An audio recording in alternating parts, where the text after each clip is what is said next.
ma'am, go ahead. Hi everyone, thank you so much for having me here today. My name is Samari Franco, I go by Sam. I'm here to speak to you about the Guardian Ad Litem program. The Guardian Ad Litem program is the eyes and the ears of the court system. We're here to advocate for children who have been abused, abandoned, or neglected.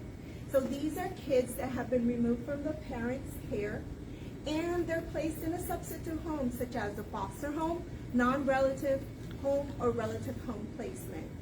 So the role of the Guardian Ad Litem volunteer is to visit that home once a month to find out what the child's needs are. And then every 2 to 3 months, then they advocate for those needs in the court system. So we're court appointed by a judge to advocate for children that belong in the dependency system. So some people don't know what dependency is all about. Dependency means that the child is removed from the parent's care and they're dependent upon the state for their care, for their well-being, and for all of their needs and services. So Guardian Ad Litem has a huge, huge impact within the court system because we're the only unbiased party on the case. The parents want their child back and they're fighting to get their child back. The caseworker is running around trying to set up services for that child, for the family members, for the parents, and for other people that are involved in the case. So they're so busy and they don't have time to dedicate to that child. And so the Guardian Ad Litem steps up and they're that one person that's gonna be the constant factor in a child's life, and it's gonna be that person that the child can rely on and trust. So it takes 2 to 3 hours per week to volunteer on a case, so it's not a whole lot of time. The time is implemented in following up on services for that child by checking up on the teacher and gathering information from the school system.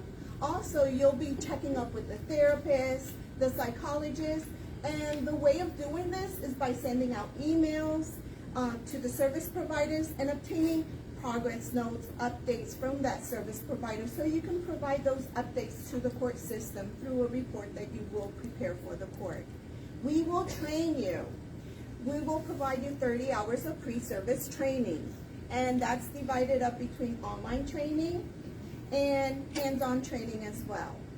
And it's all doable. The first half, which is the phase 1 and phase 2, takes like 15 hours of your time to get through it. And then the phase 3 part of your training, the hands-on training, takes like 15 hours to get through it as well.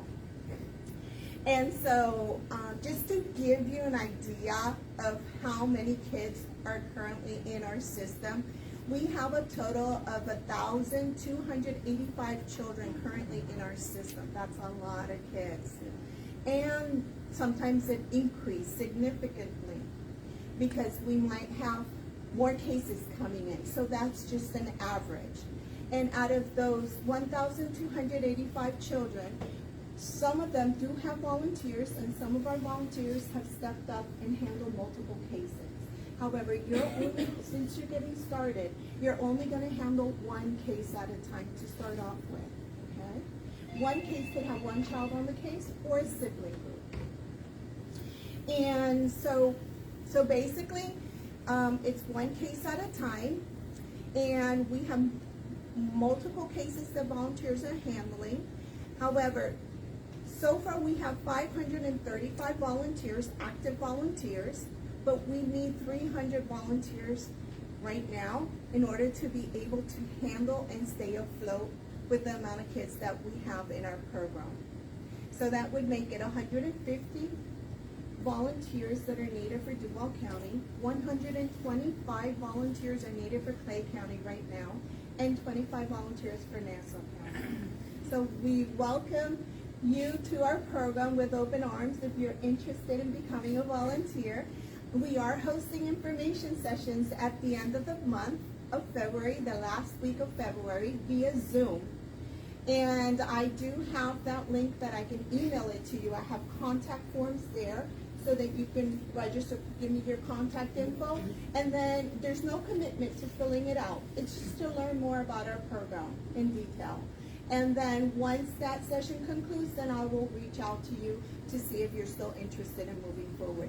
And with us, I have Karen. Karen, I met her at the Callahan Fair and last year. And she was interested in learning a little bit more about the program. She became a volunteer, and she invited me to today's session here with you, your meeting. Thank you. So I met Sam at the fair, at Nassau County Fair, and I knew what Guardian Litem meant, but I didn't know what an impact I could make. I am now actually on my third case. My first case was a little girl. She was 5. She was removed from mom and dad's care, living with grandma. I went through the whole thing with her for her adoption. And they actually showed up at the courthouse, and Judge Bass didn't know that they were in the courthouse, and grandma is texting me going, "Where's the judge? Where's the judge?" Because we're all watching it on Zoom. And the judge says, "I guess that they're not appearing." And I said, "Sir, they're in the courthouse." He goes, "I'm going downstairs. We got to change the cameras. I'll be right there." So he went down and he did the adoption, and she was dressed like a little princess, and it was just the greatest thing. One of the things that we ask the kids when we go to see them is, what are your 3 wishes? If they're an older child, we ask, if you could talk to 3 people, who would it be? This little girl's 3 wishes were, I want to live with my Nana forever and ever and ever. I want to go to Disney World. And I want to live with my Nana forever and ever and ever. And so she got her wish. The other group that I went to was a family that actually lives in Nassau County.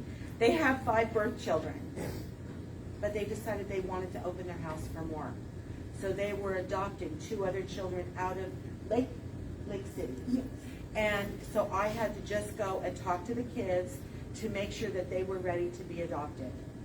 And it was a little boy and a little girl. And I met with the little girl first. She took me up and showed me her room, and we sat on the bed, and she told me she loved to read. So she read me a story. And, you know, you just spend a little bit of time with these kids, and they just tell you stories. And I said, "So what are you looking most forward to?" She said, "Being here and having all these big brothers and sisters." And I said, "If you could have 3 wishes, what would they be?" She said, "I would want enough money to buy food so that I'm never hungry again." So, you know, it touches your heart, it touches your soul. And the brother, he just wanted a big house. And he wanted a big dog bigger than Clifford, so it had to be a really big house. Right now, my case is a baby. She was removed from mom in the hospital. She is 5 months old, I believe. And so I go there and I visit once a month. I don't do doctor visits or anything like that. I don't have to go to teachers or anything because it's just a baby. But she sees me now when I walk in, and she gets a big smile. And I met mom, and mom says, "When do I get to take her home?" I said, "That isn't my decision, but if you have any wishes or desires, let me know, because I can speak at the court thing." So the court is all through Zoom, and it's very rewarding. And we're making a difference in a child's life, and we're speaking up for them because they can't speak up for themselves. And it's not hours and hours and hours. It really, it's just giving up your time. We all donate for auxiliary, and helping a child is a great gift also. We log in everything that we do on a website so that the judge can read it, the attorneys read it, and we keep track of our volunteer hours. We keep track of our volunteer miles, so you can write that off on your taxes. If anybody has any questions, Sam, I'm sure, can answer them, or I am available after the meeting. And just one more thing, we're affiliated with a foundation. So in the event that you visit the child and the child wishes to have, participate in football, dance lessons, music lessons, then don't be afraid to ask for that funding through our foundation, because they can cover the fees associated with registration fees. and any fees associated with that activity. We want the kids to feel great and to have an outlet to be able to participate in something positive to deal with their traumatic experiences from their past. Now, I know that most of you belong to units and have a post that you belong to. So if you can go back with this information to your post, to your unit, and maybe donate, if you can't donate your time, donate some money towards our cause, that would be amazing. Thank you so much for your time. Thank you, Sam. Anybody have a question for Sam right now, or do you want to wait until after the meeting? Okay. We'll do it after the meeting, Sam. Gosh. Am I gonna dance or what? Yeah. No, just go ahead. Okay, we're gonna go down Camp Boggy Creek this Wednesday. We've got to be down there by 1 o'clock. There's 2 SUVs full of teddy bears and quilts and Afghans, but we're not gonna stop making them. We're gonna keep making them. So anybody who wants to help us, please get in touch with either me or Karen, because we can tell you how to make, we can show you how to make all the stuff. But we're going to go down there, and we'll have a report next month about what we saw, and they're going to give us a little tour and all that kind of thing. That's it. Thank you. What time will we be going? That's what, anybody that wants to go down with us, we'll discuss it after the meeting. Come up, talk to Karen, and talk to Sandy. And I know Verna wants to go, and I'm going, so anybody that wants to go, talk to the 2 ladies, and we'll find a time and a place to meet, and just head on down there. Anybody else? Thank you, Verna. All right.